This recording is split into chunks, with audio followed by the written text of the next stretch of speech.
جس معجزے کا ذکر آج ہم کرنے جا رہے ہیں وہ ایسا معجزہ ہے جو آپ صلی اللہ علیہ وسلم سے قبل کس نبی کو عطا نہ ہوا، اور وہ معجزہ شق القمر کا ہے، یعنی چاند کا دو ٹکڑے کر دینا۔ چاند کا دو ٹکڑے کر دینے والا معجزہ ایک ایسا واقعہ تھا جس نے پوری عالم عرب کو حیران کر کے رکھ دیا تھا۔ سرکار دو عالم صلی اللہ علیہ وسلم کے آخری نبی بن کر اس دنیا میں تشریف لائے۔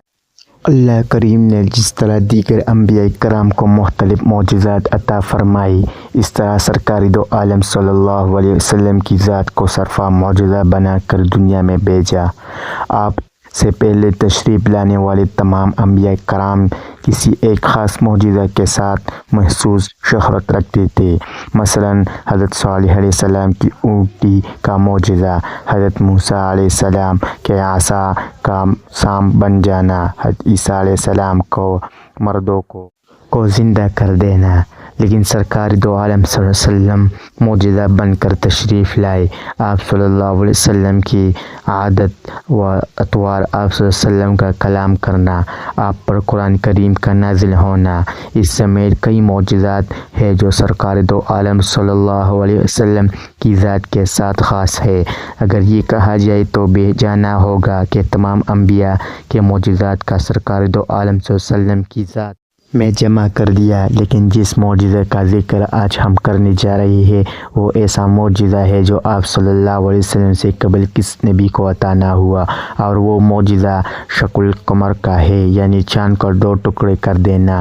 چاند کو دو ٹکڑے کر دینے والا معجزہ ایک ایسا واقعہ تھا جس نے پوری عالم کو حیران کر کے رکھ دیا تھا، اور اس کی اہمیت اس لحاظ سے مسلم ہو گئی کہ اس معجزہ کی تصدیق کے لیے خصوصی طور پر اللہ کریم نے سورۃ القمر کی آیات طیبات نمبر 100 لے کر 3 نازل فرمائی، جس میں اللہ کریم نے ارشاد فرمایا: ترجمہ: قیامت قریب آ گیا ہے اور چاند شوق ہو گیا ہے، اور کوئی نشانی دیکھتی ہے تو منہ پیر لیتے ہیں اور کہنے لگتے ہیں یہ بڑا زبردست جادو۔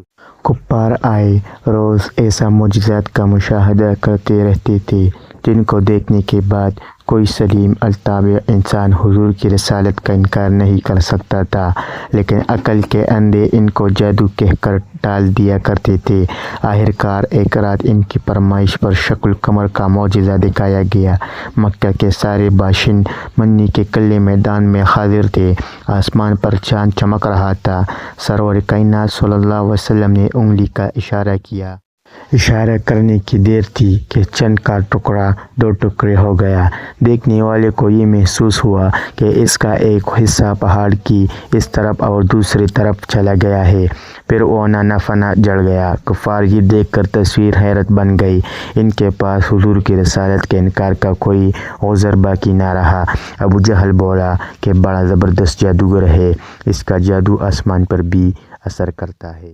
بعض لوگوں نے شق قمر کی ان آیات طیبات کو قیامت کے وقوع کے ساتھ جوڑنے کی کوشش کی، اور انہوں نے اس کی تشریح و تفسیر میں یہ بیان کیا کہ دراصل یہ قیامت میں پیش آنے والی واقعہ ہے جس کی طرف قرآن کی آیات میں اشارہ کیا۔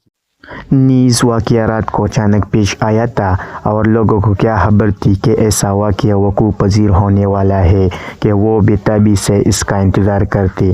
رات کو کیا خبر کہ ان میں کیا وقوع پذیر ہو گیا۔ اگر کوئی اس وقت جاگ بھی رہا ہو تو ممکن ہے کہ وہ کسی اور کام میں مشغول ہو، اور اس نے اس طرف توجہ نہ ہو یا توجہ کی ہو، اس نے دیکھا بھی ہو۔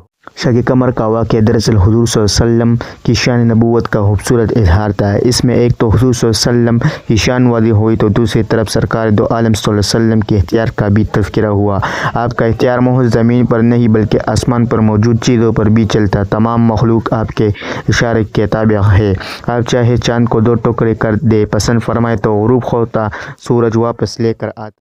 آپ پسند فرمائے تو اللہ آسمان سے بارش نازل کر دے، اور خواہش کر دے تو اللہ تعالیٰ بارش واپس لے لے۔ حضور اکرم صلی اللہ علیہ وسلم کو عطا کردہ معجزات کا تذکرہ اتنا طویل ہے کہ یہ مختصر مضمون اس کا متحمل نہیں ہو سکتا۔